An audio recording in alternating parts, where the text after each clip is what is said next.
दिनै आसाम सरकारनि साख्रियाव थिसनथाइ बिलाइ राननाय मोनसे गेदेर हाबाफारिया जोबलाङो। दिनै सानसेनि गेजेराव 45,000 बिजाथिफोरनो साख्रिनि थिसनथाइ बिलाइखौ राननानै होबावदों आसाम सरकारा।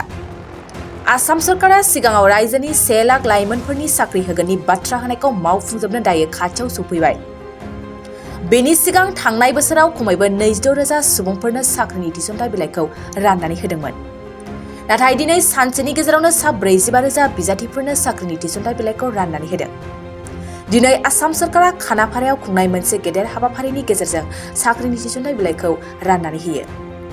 गिबि मन्त्रि हिमन्त बिश्व शर्मानि दैदेननाय बे गेदेर हाबाफारियावनो मिरुनि नखर मन्त्रि अमित शाहयाबो बाहागो लाफैदों। ओरैहाय आसाम सरकारनिफ्राय साख्रिनि थिसनथाइ बिलाइखौ आजावनाय बिजाथिफोरा जोबोरै गोजोननाय फोरमायदों आरो सरकारखौ साबायखर बावदों। 2023-24 सोलोंथाइ बोसोरनि थाखाय क'क्राझारनि दतमायाव थानाय सेन्ट फ्रान्सिस जेभियार एइचएस स्कुला नोंथांमोननो लानानै फैदों गोदान मुं थिसननाय। दतमानि बोरसिजरा गामियाव थानाय सेन्ट फ्रान्सिस जेभियार एइचएस स्कुलाव दायो आर्ट्स स्ट्रीमाव 11 थाखोनि थाखाय गोदान मुं थिसननाया सोलिगासिनो। बोसोरै फरायसाफोरा मोजां जौखोन्दो लानानै उथ्रिसारनो हानाय बायदिनो बे फरायसालियाव नोंथाङाबो गुनगोनां सोलोंथाइखौ लानो हागोन।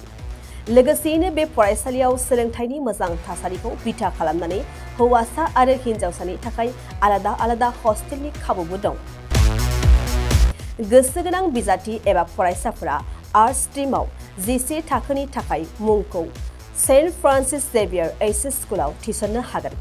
मुं थिसननायनि बागै आबुं बाथ्राखौ मिन्थिनोब्ला नैबे मबाइल नम्बर 7637819350 एबा 6900559217 आव थोंजों सुलाद लानो हागोन।